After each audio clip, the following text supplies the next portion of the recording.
안녕하세요. 법무법인숲의 송윤 변호사입니다. 오늘은 가맹점을 운영하다 본사 마찰이 빚어지는 자점매입과 관련해서 위약금, 위약벌을 함께 알려드리고자 합니다. 가맹사업은 브랜드와 메뉴와 맛이 통일된 곳이다 라고 인식을 하고 계시죠. 예를 들어 땡땡치킨 서초점, 땡땡치킨 반포점은 간판도 메뉴도 맛도 통일됩니다.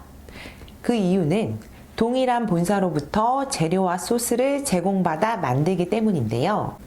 가맹 본사는 이렇게 동일한 맛을 내기 위해서 가맹 계약 시 가맹 본사 내지 가맹 본사가 지정한 특정 업체로부터 가맹점주가 구매해야 하는 필수적인 재료를 필수 품목으로 규정을 하고, 그 외 업체를 통해 구매를 할 경우에는 이를 자점 매입이라고 규정을 한 뒤에 금지하고 있습니다. 통상 사익 금지라고도 표현을 하고 있죠.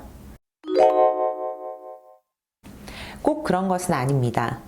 가맹사업법 제12조는 불공정 거래 행위라고 해서 그 유형 중에 하나로 거래 상대방 구속을 규정을 하고 있는데요. 원부 재료를 부당하게 특정한 상대방, 그게 본사가 될 수도 있고 본사가 지정한 업체가 될 수도 있는데 그들로부터만 구입을 하도록 강제를 할 경우에는 불공정 거래 행위가 되어서 금지가 됩니다.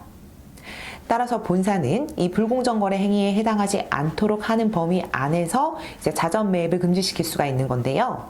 이럴 때에는 가맹 사업을 경영을 하는데 필수적이라고 주관적이 아니라 객관적으로 인정이 돼야 되고요. 다른 곳으로부터 이 원부 재료를 구입을 할 경우에 가맹 본사의 상표권을 보호하고 이 상품의 동일성을 유지하는 것이 객관적으로 어렵다라는 것이 또 인정이 돼야 되고요.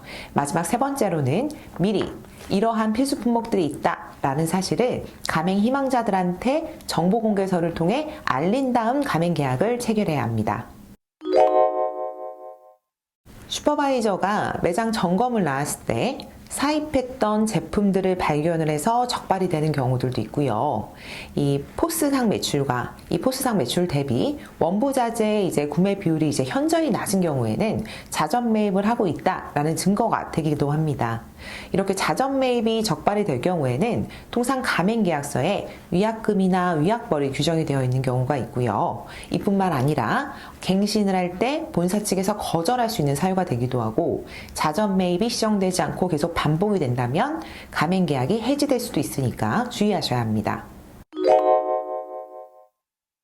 위약금은 손해가 발생했을 때 그 손해액을 미리 예정해 놓은 것이다 라고 생각을 하시면 되는데요. 이래서 손해배상의 예정으로 추정이 됩니다. 하지만 위약벌 같은 경우에는 손해 자체를 떠나서 행위 자체를 금지시키는 벌금과 유사한 성격을 갖고 있다라고 생각을 하시면 되는데요. 실무상 가맹 본사는 위약금과 위약벌이라는 용어를 혼용해서 사용하고 있습니다. 위약금 약정은 민법 제398조 제1항에 따라 손해배상의 예정으로 추정이 됩니다.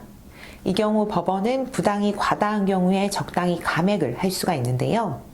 부당이 과다한지 여부는 채권자와 채무자의 지위, 계약의 목적과 내용, 손해배상을 예정한 동기, 그리고 채무액에 대한 예정액의 비율, 이로 인한 손해의 크기, 당시의 거래 관행 등 모든 사정을 종합해서 이 예정액을 그대로 지급하라는 것이 경제적 약자의 지위에 있는 가맹점 사업자와 같은 채무자에게 부당한 압박을 가하여 공정성을 잃는 결과를 초래한다라고 인정되는 경우에는 적당히 감액할 수 있다라는 것이 저희 대법원의 태도입니다.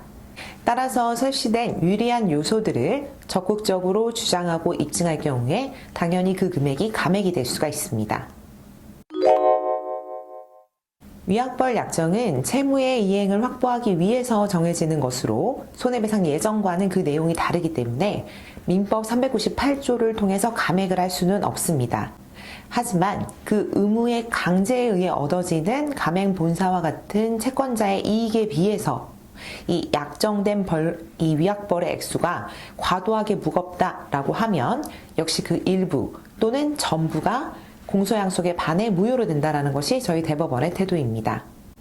만약 가맹계약에서 자점 매입에 관하여 일률적으로 단 한 번만 걸려도 3천만 원이라는 과도한 위약벌을 규정을 하고 있다면 자전 매입의 동기와 경위, 그 금액 기간 등을 전혀 고려하지 않고 있다는 점에서 의무의 강제로 가맹 본사가 얻는 이익에 비해 약정된 벌이 과도하게 무거운 경우가 종종 발생할 수가 있겠죠. 따라서 구체적 사안에 따라 일부를 무효화시킬 수가 있습니다. 또 가맹계약은 약관이기 때문에 약관 규제에 관한 법률이 적용이 되는데요. 실제 1회라도 자전 매입을 하게 되면 회당 3천만 원을 지급하도록 규정이 되어 있었고, 자전 매입 금지 대상이 주 원재료를 넘어 원고의 영업 표지가 인쇄된 소모품과 비품 등 매우 다양했던 사안에서 법원은 자전 매입을 금지한 취지가 원고의 경제적 손실 방지 외에 브랜드 통일성의 유지, 가맹사업의 목적 달성이라는 측면이 있다라는 점을 고려하더라도 원고가 실제 입게 되는 손해에 비하여 지나치게 많은 손해배상 의무를 지우고 있다고 보아 약관 규제에 관한 법률 제8조에 따라 조항 자체를 무효로 본 사례도 있습니다. 네, 저희 프랜차이즈 공정거래센터에서 진행했던 많은 사건들 중에 자전 매입과 관련한 위약금, 위약벌 사례들도 많이 있는데요.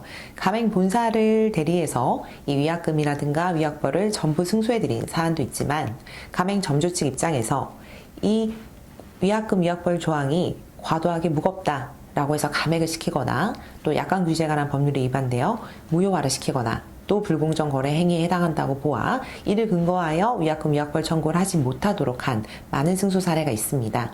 저희 블로그에 더 많은 이 성공 사례들이 게시가 되어 있으니 참조하시면 좋을 것 같습니다.